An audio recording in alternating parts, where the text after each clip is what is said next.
All of that. Thank you so much. Good morning. Good morning. Yes, this month of the theme being harvest, I thought, well, what do we do before we harvest? We get to grow.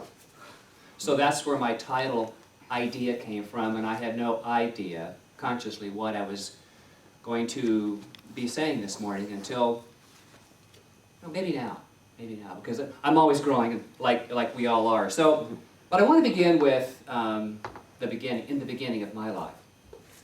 And what I know about between our birth and our death, something happens. Something happens. It's called life, isn't it? It's called life. Our life experience. Now, why is it called an experience? Oh, I have an experience last week, that blah, blah. Or I'm going to experience. Hopefully, we are having an experience. Because each of us has the opportunity to be engaged in the joy of an experience, don't we? To be in life as a willing, contributing participant. By definition, experience is the fact or state of having been affected by or gained knowledge through direct observation or participation. So, have we had an experience thus far this morning here? I would say yes, we have. Well, as children, we learn by experience and observation, and because we're immersed in all sorts of illustrations of how to do this life, aren't we? I mean, I certainly was. We learn many ways of thinking and behaving and not behaving, and expressing and not expressing as children. Through our early formative years, each of us gather and store bits of information that contribute to how we deal with life's future decisions. Because I feel that we do our life many times unconsciously according to how we were brought up, what we were taught, and what we come to believe about what we're taught. In other words, we've learned all of it. And all that we have learned sets us up to be whatever it is we are to become. All that we have learned sets us up to become whatever it is we are to become. And the entirety of it allows us to do what? To grow. All that put together in one big pot allows us to grow. Or not. Or not.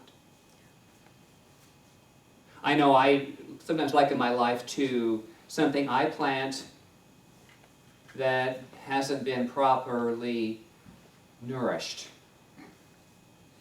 Like the soil of the planter hasn't been properly prepped. I used to think, oh, you just throw it in there and it grows. Well, it doesn't do that, does it? As well. It might grow because it has what you set in there with it around its little root. It comes with that. Our ideas come with that.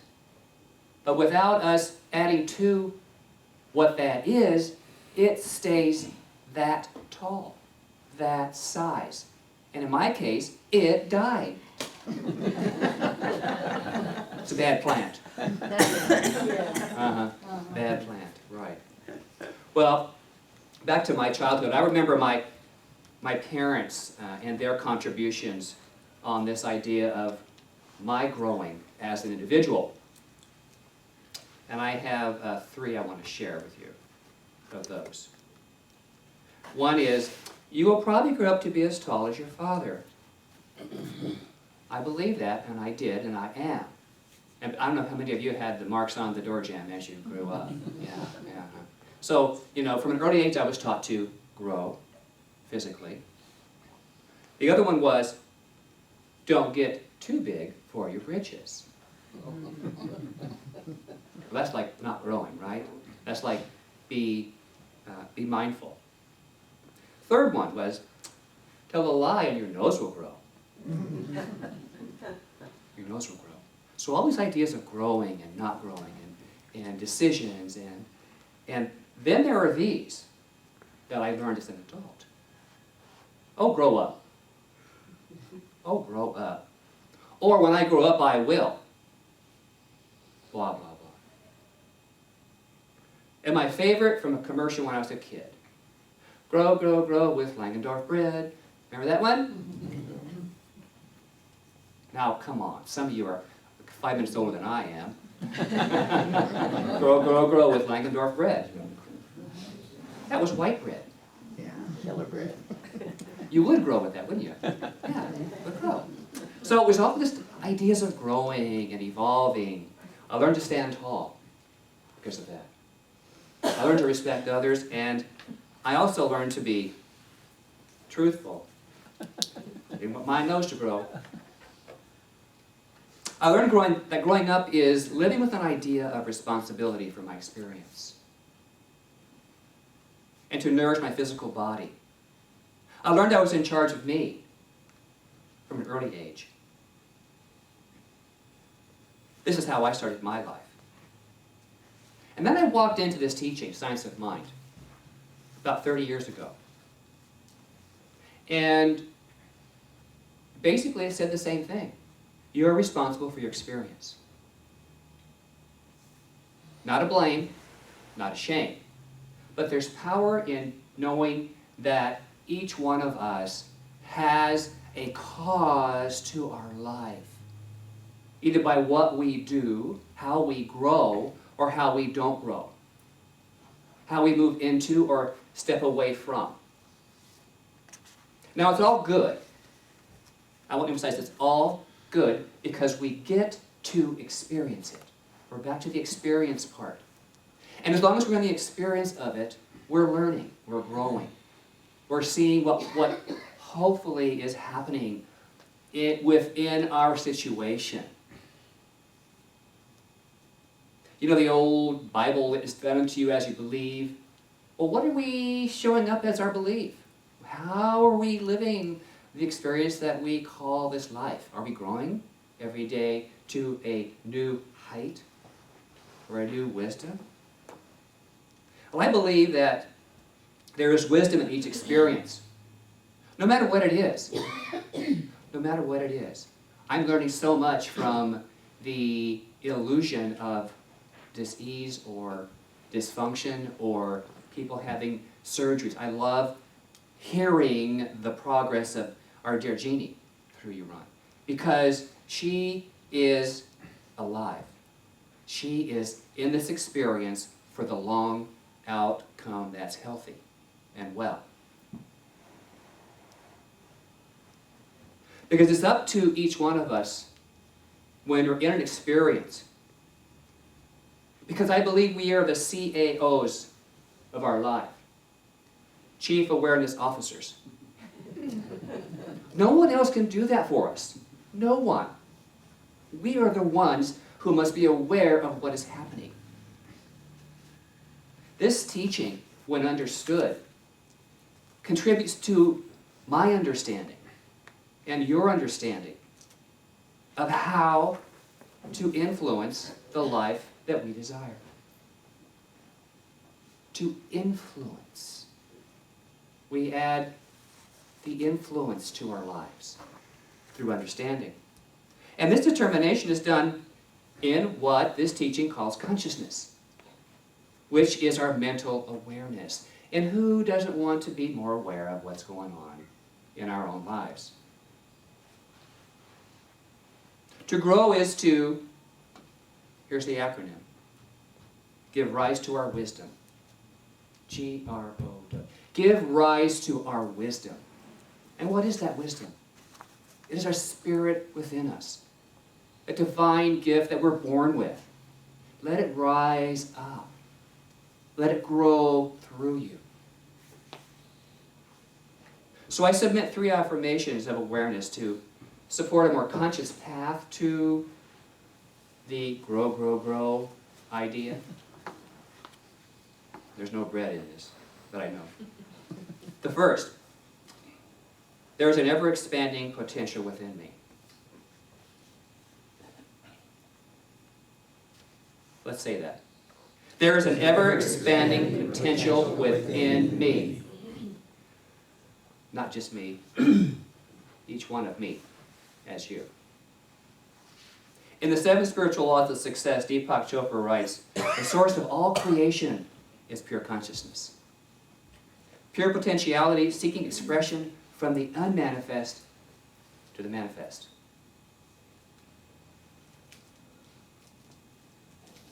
It always goes from the unmanifest. That is our divine wisdom growing through us, giving rise to our wisdom. And the second affirmation, my conscious mind is the catalyst for a healthy life. Let's say that. My conscious mind is the catalyst for a healthy life. Now, conscious mind is the self-knowing mind in God or in humankind. Conscious mind is the assist to that which we desire. Conscious mind. Conscious mind is the one mind common to all individuals. And it is through the use of this mind that you and I co-create our life. Co-create our life. Conscious mind is never unconscious. I want you to hear that. Conscious mind is not unconscious. It doesn't go on vacation. It doesn't take a holiday. It doesn't tune out. We go unconscious. We get back into old patterns. We get back into a limited way of thinking. And so no matter where we're thinking, whether we're growing consciously or growing, co-creating unconsciously, therein lies the wisdom and the understanding that comes from our awareness of how we're thinking. Now, we may choose from time to time to have what I refer to as temporary truth amnesia. We get lost in the woods. Our God positioning system ain't working for us because we have set a different course for it. And it's in those times that we unconsciously cause the oh my gods, the undesirable effects. So what I'm really urging you to become aware of is life happens. You like it? You want to grow that direction? Nurture that. It's happening over here. You don't like this? What's happening over here? Don't nurture that. Don't nurture that. Don't give it any drama, any energy, any food for growth. Turn to the inner wisdom, because you do have it. You came here equipped with it. In the science of mind, Dr. Holmes tells us, always the idea of perfected man must have been in the divine mind, involved within the cause is its effect. In the cause is the recipe, the formula for the effect.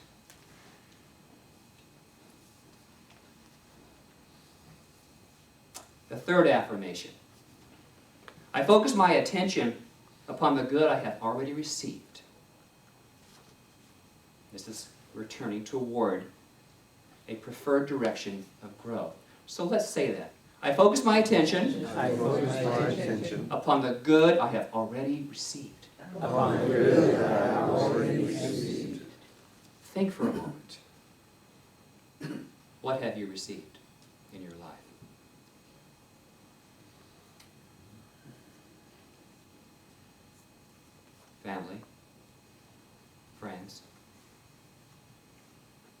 experiences of life,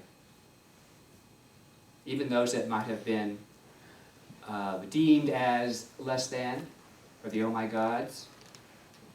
Many times they are the chrysalis for newness, for an evolution of something greater than you could have ever imagined. But in that moment, there's the oh my God. And so some of those gifts that I have received are sitting in this room. And some of the gifts I have received are the result of, well, they're all the result of how I was brought up to believe and those I have nurtured and watered along the way. As far as primary relationship, family and friends, whatever's important to me, I nurture. I encourage to grow. Anything else gets round up.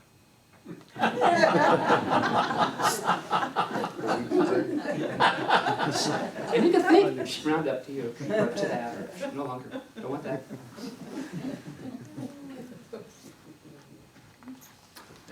The law of Dharma. Dharma is purpose in life. Lao Tzu wrote, "An integral being knows without going, sees without looking, and accomplishes without doing." Each of us knows what's good for us, don't we? I do. Yeah.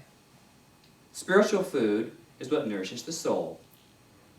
And when the soul is nourished, life is tasty and rich. And it is a little more joy-filled, like a cream-filled donut. You know, there's a little something extra in there. It goes, that's great. I love it. It's juicy. I love that. And so when we're spiritually fed, when we take time to do that for ourselves, that part of ourselves opens up.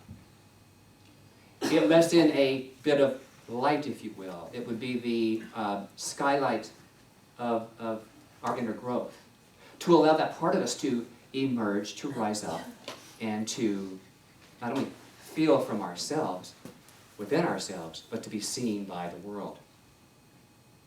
How often have you changed in something you do, the way you behave, and people go, oh my God, don't do that. I don't know you when you do that. Don't change. Don't change. And it could be something as simple as moving out of your house, selling your car. Happened to me this year. Went from a sports car to an SUV. Oh my God! How could you do that? Well, why not? Test myself. How attached am I to what has been? How can I grow if it's always as it has been? It's possible. But sometimes you have to let go of something to plant something new. So we get to grow in more vibrant ways if we allow ourselves to do that. Ernest Holmes tells us again, as we more completely evolve, we shall see the Christ appear, which is, Christ is the Word of God. It's the entire manifestation out of what is possible, out of potentiality. And when it, the manifestation, shall appear, we shall be like the Word of God, for we shall see life as it is, being transformed from glory to glory by reason of that divine urge within each one of us. I have no more than you, and you no more than I. It's just sometimes each one of us has the allowance of a little more access because we're tuned in. We've let it happen. And it can only happen through us. You know, each day is the cause for newness, to know a greater idea, to harvest the best experience so far in our lives. Your potential is ever available in the storehouse of conscious mind. It's stored in there. So be more conscious of the truth of you.